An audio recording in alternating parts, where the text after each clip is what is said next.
നമസ്കാരം. Raf talk മലയാളത്തിലേക്ക് എവർക്കും സ്വാഗതം. സൂപ്പർ ലീഗ് കേരളയിലെ മലപ്പുറത്തെ പയ്യനാട്ട് സ്റ്റേഡിയം ഹോം ഗ്രൗണ്ട് ആക്കി കളിക്കുന്ന രണ്ട് ടീമുകളുണ്ട്. ഒന്ന് മലപ്പുറം എഫ് സിയും മറ്റൊന്ന് തൃശ്ശൂർ മാജിക് എഫ് സിയുമാണ്.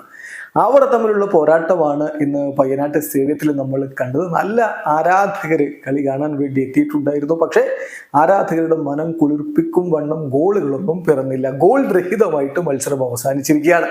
ഇതോടുകൂടി തൃശ്ശൂർ മാജിക് എഫ് സി ഈ സീസണിലെ സൂപ്പർ ലീഗ് കേരളയിൽ തങ്ങളുടെ ആദ്യ ഒരു പോയിന്റ് സ്വന്തമാക്കിയിരിക്കുകയാണ്. അതേസമയം മലപ്പുറം എഫ് സി ആദ്യ കളി വിജയിച്ചിരുന്നല്ലോ.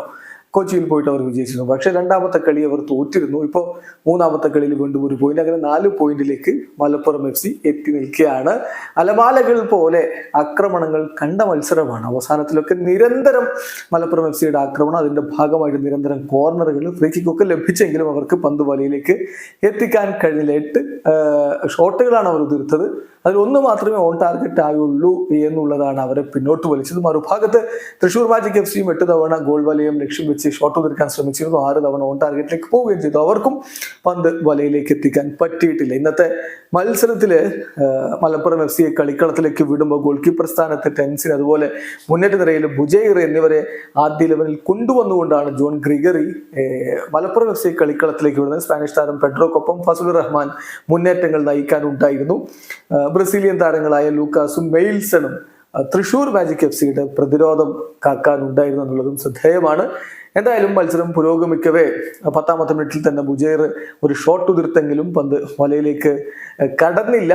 അതേസമയം മറുഭാഗത്ത് തൃശ്ശൂർ വേണ്ട വിധത്തിലുള്ള ഫ്രീ കിക്കുകളൊക്കെ നേടി നീക്കങ്ങൾ ഉണ്ടാക്കാൻ ശ്രമിച്ചെങ്കിലും അവർക്കും ലക്ഷ്യം കാണാൻ പറ്റിയില്ല.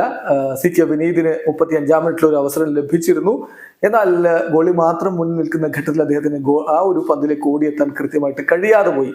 കളിയുടെ 40ാമത്തെ മിനിറ്റില് മലപ്പുറത്തിന്റെ ശ്രമം ബാറിൽ തട്ടി തെറിച്ചതോടുകൂടി ആദ്യ പകുതി ഗോൾ രഹിതമായിട്ട് അങ്ങനെ അവസാനിക്കുന്നു. രണ്ടാം പകുതിയിൽ ഇരു ടീമുകളും കളി പിടിക്കാൻ വേണ്ടിയിട്ടുള്ള ശ്രമങ്ങൾ നടത്തി. 57ാമത്തെ മിനിറ്റില് ബുജൈർ തന്നെ പിൻവലിച്ചുകൊണ്ട് റിസ്വാൻ അലിയെ കളിക്കളത്തിലേക്ക് മലപ്പുറം എഫ് സി വിട്ടു. മറുഭാഗത്ത് അഭിജിത്തും ജസീലും ഒക്കെ തൃശ്ശൂരിന് വേണ്ടി ആക്രമണത്തിന് മൂർച്ച കൂട്ടുകയും ചെയ്തു.